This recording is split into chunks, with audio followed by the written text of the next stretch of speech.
The world is changing. Inspiration is everywhere. It has never been so easy to connect, share, and bring people together. We're learning from others and finding the best in ourselves. Challenging our beliefs. Sharing our vulnerability. Overcoming our fears. Transforming ourselves so we can transform the world. How far can we go? This is London Real. I am Brian Rose. My guest today is...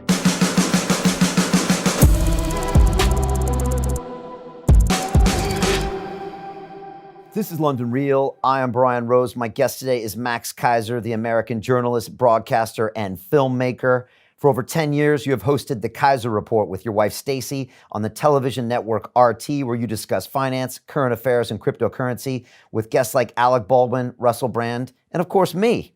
You also host the weekly economics program Double Down on Radio Sputnik, have written for the Huffington Post, and are regularly interviewed for your insight on finance and cryptocurrency.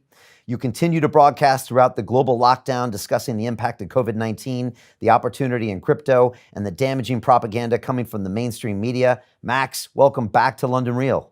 Oh, Brian, I can't tell you, this is fantastic. You know, we had so much fun when we were both up in Shoreditch on the old street roundabout, storming London, doing our independent media, and great time. Great to be back.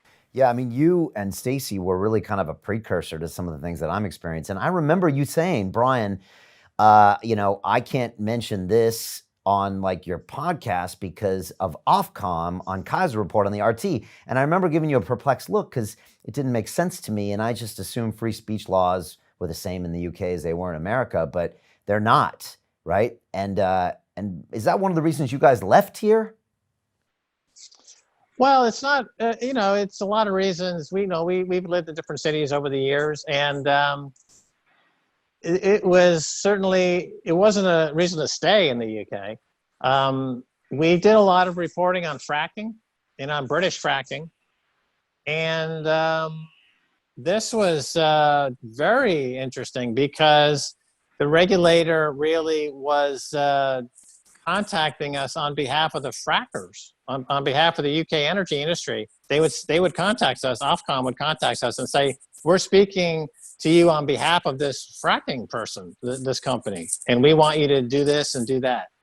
And that's crazy, Max. Well, I mean, it's really, this is why in the UK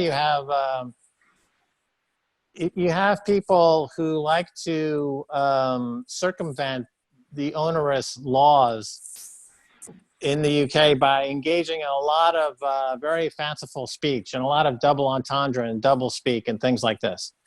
Because they can't really be direct. You can't be a direct person. You can't speak directly in the UK. You have to always speak obliquely. So, I mean, you've lived there for a while now. You've had this experience when you're talking to someone, a British person, you feel like they're always avoiding the point. They're always somehow trying to get around and circumvent, and they're not very direct at all. They're always trying to insinuate something, and they use their eyebrow a lot. They'll just say, and right. And I was at a loss for many years trying to figure out why all the pantomime. Why can't you just speak directly?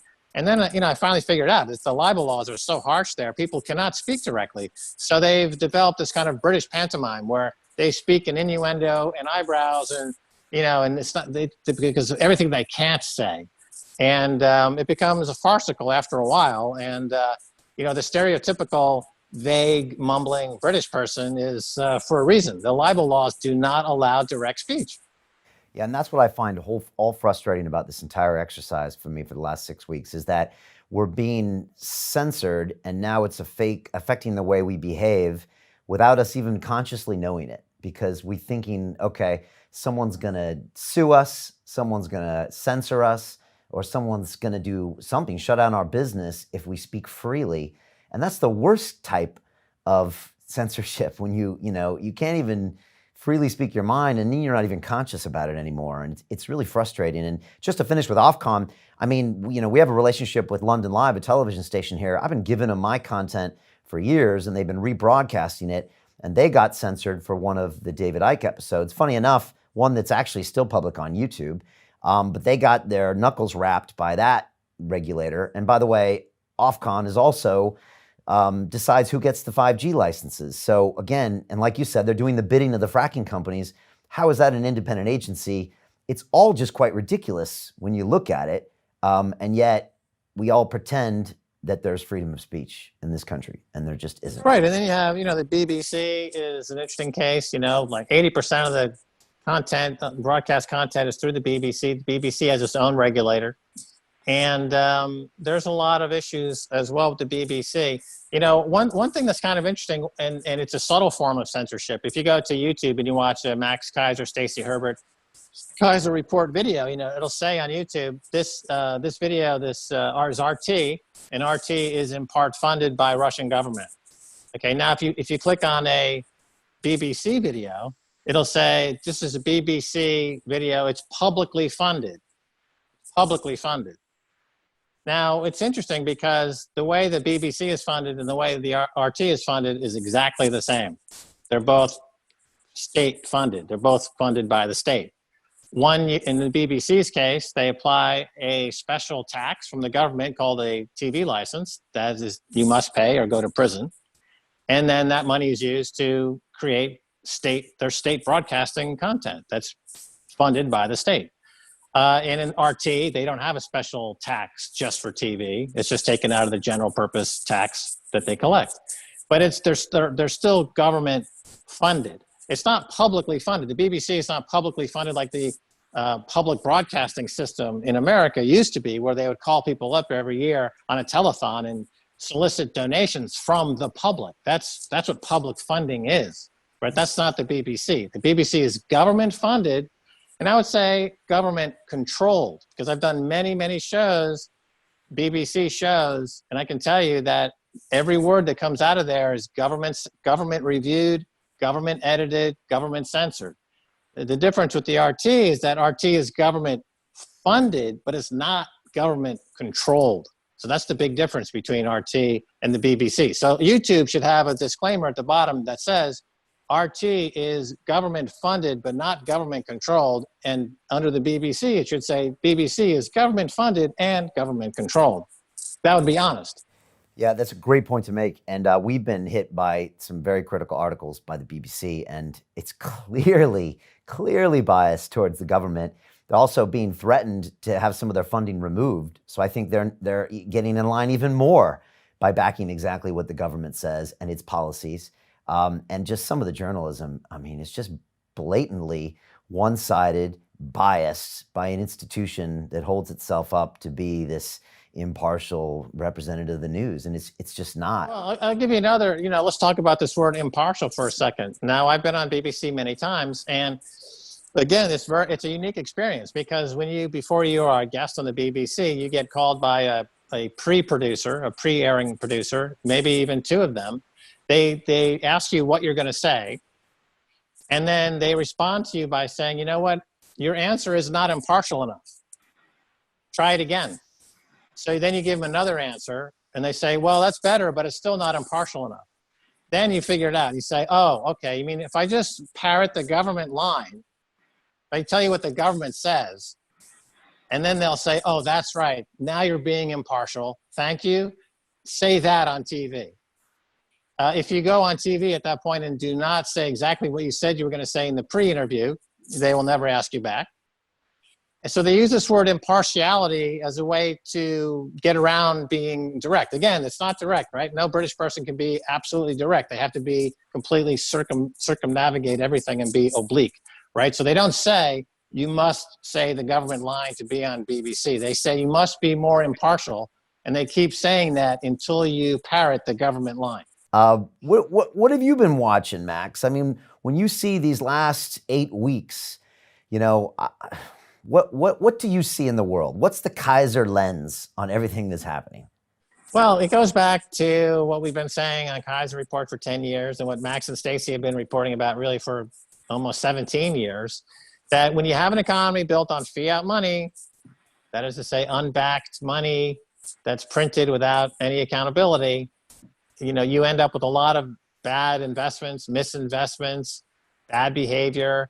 It rewards bad behavior. It squeezes out good behavior and good investments. And this goes on year after year, decade after decade, and you end up with a failing economy, a failing currency. This is just the latest chapter. In the U.S., this is just the latest chapter in an economy that's been undergoing what you could call a controlled demolition now for more than 30 years. So this latest COVID-19 panic has been encouraging the central bank to print exponentially more of their fiat money, and they're making the situation much, much worse.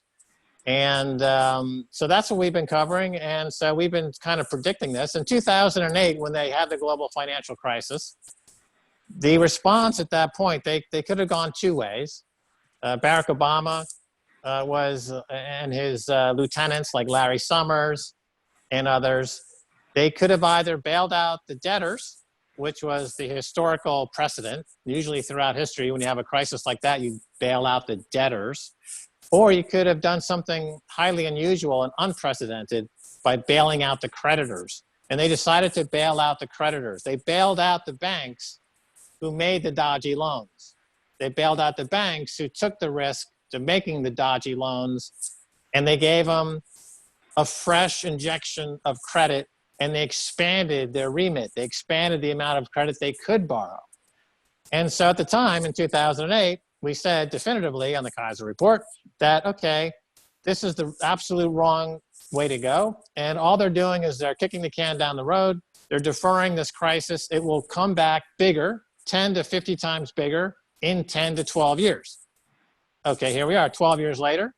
And exactly what we predicted is happening. It's the part two of the 2008 global financial crisis. It's a total liquidity squeeze. It's a breakdown in credit all over the world. And it's encouraging these central banks to respond in, again, a similar way by simply printing exponentially more fiat money, which of course is going to make the situation that much worse.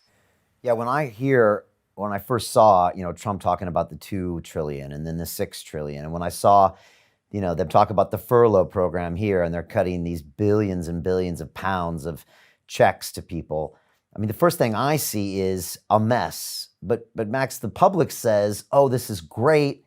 We're going to have money. Everything's going to be good. How do you explain to people that actually they're going to pay for it in the long run, and they're going to pay actually more than they're even getting? Right. Well, the explanation, there's actually an economic term for it. It's called a Cantillon Effect by an economist named Cantillon. And he described quite eloquently what happens.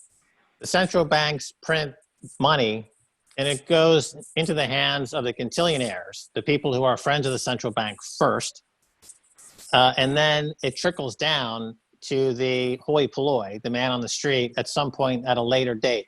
But by that time, the purchasing power of the money has been lost, and they are faced with loss of purchasing power as the money is being printed. Meanwhile, the people who are at the head of the line, the friends of the central bank, are using the money that they're printing, that they're given first. They're using it to buy assets like fine art, stocks and bonds in many cases, and things that have that go up in value. They appreciate in value. They buy expensive homes with it. And so their wealth is being concentrated more at the very top, and everyone else's wealth is their purchasing power is being destroyed at the bottom. And so this is how and why you see the impact of money printing on the economy. It creates an extraordinary concentration of wealth at the top, and it creates more poverty at the bottom. And there's one chart that you can look at that depicts this whole process brilliantly in one image, and that would be the money velocity chart. So the money velocity chart simply tracks the rate at which money is circulating through the economy. So if money printing worked to the way that they're telling us it should work, then the money velocity should hold firm or actually should go up. because if you're adding money to stimulate the economy, you should see that money velocity, or the amount of times money is going from bank to bank to bank, from consumer to consumer to consumer. You should show some activity. But for the past 15 years, if you look at that money velocity chart, it's gone straight down. And in the last 6 months, it's taken another huge leap down. Money velocity is hovering up just above zero. So that tells you that when they say they're going to print £1 trillion or £500 billion, that 99% of it goes into the pockets of a few folks at the very top, at the banking pyramid, and that's where it stays. It doesn't go anywhere. They just hoard it. They hoard the cash, and they don't circulate it. They don't make loans. And in the UK, you have a huge scandal with RBS and other banks that were caught actually trying to profit at the expense of their customers by attacking companies that they've made loans to, with viable companies that had no problems. RBS was discovered to cut their credit off suddenly, hoping that they would go bankrupt so that they could buy assets for pennies on the dollar and sell them to one of their subsidiaries, one of their divisions. And so this has been a scandal now for at least 10 years for sure. But this is exactly what happens with this money. It feeds the kleptocrats. It feeds the worst players in the economy, and who have great political power. So of course those kleptocrats want more money printed because they want the additional wealth that it gives them. And the poor classes, the middle classes, the lower classes, they think they want more money to be printed because they think it's going to help them, but it never does. And because the purchasing power is being destroyed. So, and they have no organized labor. They have no way to increase their wages. So it's just going to continue like this until you end up with what I call neo-feudalism, which is really going back to the Middle Ages. You'll have an extraordinary concentration of wealth in the monarchical class, the aristocrats, and everyone else are basically peasants or serfs. And they'll be, sheltering at home on social media, clicking ads for a protein pill, right? I call this the casino gulag, where you are living in a gulag, which is made possible by central banks and their money printing. And your only hope for survival is to click on enough ads during the course of a 24-hour period to win a protein pill to keep you alive for another day. So that's the casino. You just hope you can win that protein pill. So it's a casino gulag made in the neo-feudal model, engineered by central banks because they want to be monarchs, of course. Who wouldn't want to be a king? They just wanted to be a few kings, and everyone else is a peasant. That's where we're heading in all this. This is what's happening. Yeah, and for people who think this might be some strange fantasy, I mean, right now, the Fed is printing money, and they're buying anything in sight, including corporate debt, right? So they're buying up, corporations, and basically the state is owning a lot of that debt. And if they continue, like you said, pretty soon it becomes feudal, where the state or this top level of people own everything. And now all of your dollar savings are worth nothing, and you're sheltered at home. And it's exactly what you're describing, right, Max? Right. So the Federal Reserve now owns 1/3 of America's GDP by buying bonds, stocks, junk bonds, ETFs, and all this other stuff. So they're printing money for free, and then they buy the assets. So, on Wall Street, you would call this a leverage buyout, right? So a leverage buyout is you borrow against the assets of the company you want to acquire, then you acquire it, then you sell it all off, and then you end up owning those assets for virtually nothing. So here, the central bank is printing money for free and using it to buy all of these income-producing assets. They're going to buy all the property. They're going to buy all the utilities. They're going to buy all of the biggest corporations. In Japan, the central bank owns 100% of GDP worth of assets. They're already at 100%. So I think the U.S. will equal Japan in this sense. So if they bought $6 trillion worth of these assets over the past, they're up to $6 trillion now. So to get to 100%, they have another $16, $17 trillion of purchases to go. And I fully expect that to happen. The debt in the U.S. Was at, I think, 24 trillion now. Expect that to go to 50 trillion. And the global GDP, debt to GDP, is close to 300% debt to GDP. So you're talking hundreds of trillions of dollars globally. And that's all managed by a few people in the central bank who manage everything like the Vatican would manage the Catholic Church going back into medieval times. This is the new papacy. And this is the new medieval model. We're heading back. You know, the whole idea of liberalism, of the Renaissance, of free markets and everything that we enjoy, that's a pretty new idea. It's only a couple hundred years old, really, 250 years old. And it was kind of a blip on the historical timeline.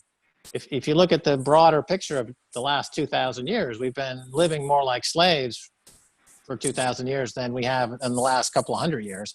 And now I think we're going back to the way we were living before.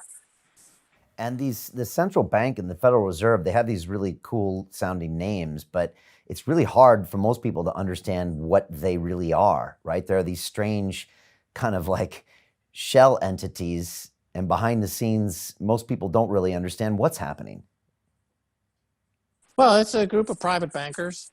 And up until recently, central banks were not joined together.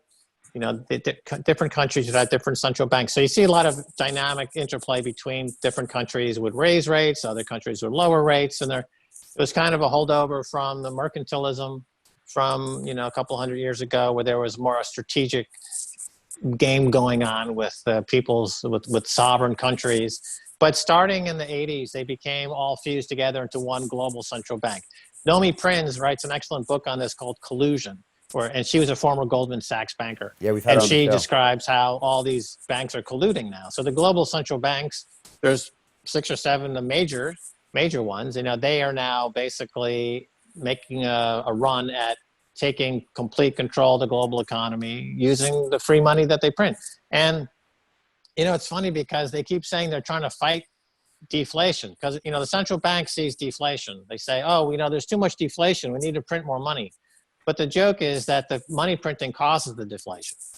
So, and they know this, but the mainstream media just repeats what they hear. The mainstream media will say the central bank is going to print more money to fight deflation. But in fact, we know now, there's no equivocation at this point, that this money printing is causing the deflation, which is what they want because it allows them to buy all these assets much cheaper, which is what they're doing. So now into the mix, of course, comes Bitcoin, you know, and I think that's the big, you know, savior for everyone going forward because of everything that it offers. But, you know, to finish up this point, I don't see any stop to the current trend of central banks printing trillions and buying up and taking private the public domain, taking private democracy, taking private everything. It's a scary scenario. I want to get into Bitcoin for sure. Before we do, how bad is this recession going to be? And how are people going to feel it? And then finally, what can they do about it?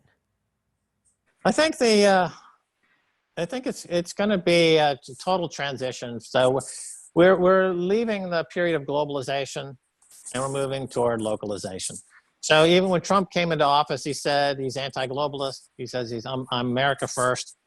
So in globalism really ended at that period. So up until then, there was a 20-year, 25-year period of just-in-time delivery of manufacturing in China and sending to the U.S. and having your taxes paid in different countries at different rates, and everything was globalized. And then starting in 2016, that's now starting to come apart. And now in the U.S., for example, they realize they're going to have to manufacture a lot more domestically. They can't expose themselves to having their pharmaceuticals made in China or India. They have to do this domestically. And so the costs all the way around are going to be a lot more expensive to maintain a globalized economy in that way. So we're going to end up more for regionalism and localism.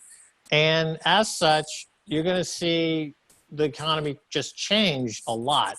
So I think there'll be a lot of entrepreneurialism and there will be a lot of startups and entrepreneurial activity, but it'll be very different than anything we've seen in current times. And new markets will open up, but they'll be more locally based, domestic based types of businesses. And we could go back to a more mercantilist kind of global economy where countries are competing with each other in a way that we haven't seen in a long time. Under the globalized model, countries were not really competing so much with each other. You just had a few corporations that were gaming the system. It wasn't really a competition. But now we're going to see, I think, more competition, more mercantilism or neo-mercantilism. This will also probably usher in at some point, Brian, I believe, that the only way to fix the global currency problem is they're going to have to bring back gold and back gold to these national currencies to some degree, either a 20% gold standard, a 40% gold standard, or higher, so that they have a way to bring back some meaningful accounting standards. Because right now there is no meaningful accounting standards. It's just fiat money versus fiat money. Nobody really knows anything anymore. It's lost in a fog. And so they're going to have to bring back gold.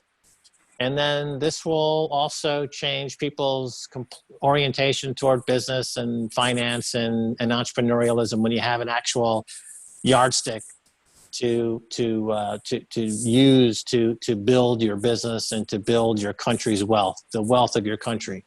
So I think those are changes. So it's not. I don't think it's necessarily going to be where you go into depression part 2, and you just have this dead economy for many years that you're just waiting for something to pull you out of it, like a war or something like that. I don't think that's the case. I think it's going to transform pretty dynamically, pretty quickly into something completely different. I think a year from now, 2 years from now, we're going to look back at the economy pre-COVID-19 virus as being something very much in the past that doesn't exist anymore.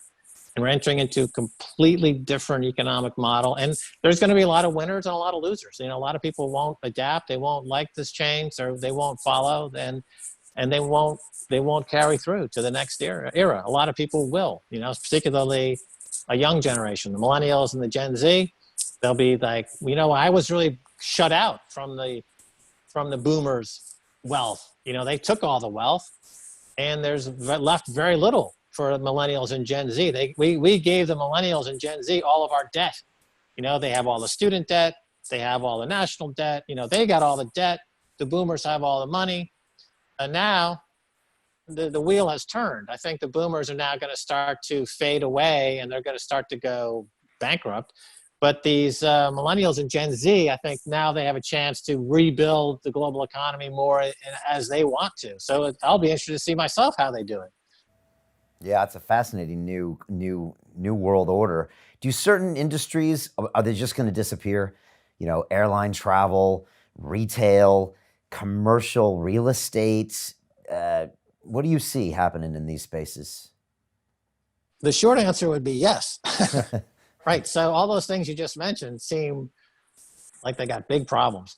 The retail space was already losing to Amazon, right? So retail was already getting crushed by Amazon. And so now that trend is only being exacerbated. So Amazon is going to get, you know, 3 or 4 times bigger. And retail, as we know it, is really going to change and probably disappear. The airline industry is probably going to become more like a utility industry. So it'll be more like state airlines that are run by the state just as a service provided by the state. There won't be private airlines as such, because the airline industry has always been a boom and bust industry, and it's always been extremely hard to make money in the airline industry. Warren Buffett himself invested in the 1989 in US Air, lost a lot of money, and vowed never to touch another airline again, only to re-enter the airline market, buying into airline stocks a few years ago, taking huge positions, and then just getting wiped out again, lost $50 billion. In the last quarter at Berkshire Hathaway, got destroyed by the airline industry again. It's uninvestable, the airline industry. Richard Branson, you know, it looks like Virgin Air is in big trouble. He's got to the end of May to find some financing, as I understand it. It doesn't look good. And some other airlines have declared bankruptcy. So the airline industry is going to have to be run more like a utility, and the cost is going to be a lot more expensive. And the idea of getting on $20 to get to the south of Spain for a holiday. I think those days might be over. So that's the story there. Other industries, restaurant industry, anything like, we'll see how this new generation deals with this, because they're going to have to come up with some highly creative solutions. The winners, obviously, so far, you've got Zoom is a huge winner. Teleconferencing, you've got a company like DocuSign, because everyone's not meeting in public anymore, and they're doing virtual meetings, they're doing public signing, they're doing signing online through DocuSign, which is a way to trade legal signatures online. That stock is doing well because it kind of fits into this new paradigm. Commercial real estate looks really bad, especially if you have companies like Twitter saying, Jack Dorsey announcing recently that he would extend the policy if people can work from home indefinitely. So that puts the whole industry on alert. Like, does this mean that everyone going forward will have the option of working at home? So that means the whole idea of the office gets disassembled, and commercial real estate, office real estate markets look like that's terrible going forward. There's a big trend for people to move out of cities. So you'll see some depopulation going on there. And that, of course, affects the restaurants and everything, the social, the theater, the New York theater, all these things are going to be impacted severely. One of the big winners would be virtual reality. So you see a lot more conferences heading into virtual reality. You've seen 2 or 3 now, where you strap on the goggles and you're in the virtual reality space. And people are now getting acclimated to that as being the new normal, so that you don't need commercial real estate for that. The whole idea of property, in the UK, people love property. They love real estate. It's such a national obsession. And it's done well for 20 years. When I was living in London, I know so many people, they haven't worked in 20 years because the value of the flat in Soho or Shoreditch, is going up 15 to 20,000 pounds every year, and they could just and your bank account was tied to that, and you could just became an automatic teller machine, and that was going on for 20 years. The property markets in London, as you know, have been going up sharply for 20 years, and that bred a whole generation of folks that just lived on this kind of property appreciation, didn't really do anything else for gainful employment. But now looks like that's going to go in reverse. Plus, it's deglobalization, so you're going to see less Saudi and Russian and Chinese billionaires buying up these expensive homes in London because there's a lot more tensions now geopolitically between these countries. So you don't have that money flooding in at the high end. And so these are some of the changes. But I definitely think if you go through every industry group, it's going to be a profound change in every single industry group and in some way. Yeah, it's so strange that all these things we assumed to be normal ever since you're a kid, that now it's a new normal, and like you said, everyone thought, oh yeah, $20, I get to the southern coast of Spain. You go to work someplace, right? Public transport. I want to live in a city. I want to go shopping. Like, that's all completely been turned on its head. So it'll be interesting to see. And I agree. I think the innovators are going to be the winners here. And the younger generation, while the older generation probably locks themselves down. What about, I want to talk about crypto, definitely. What about the COVID-19? To continue watching the rest of the episode for free, visit our website, londonreal.tv, or click the link in the description below.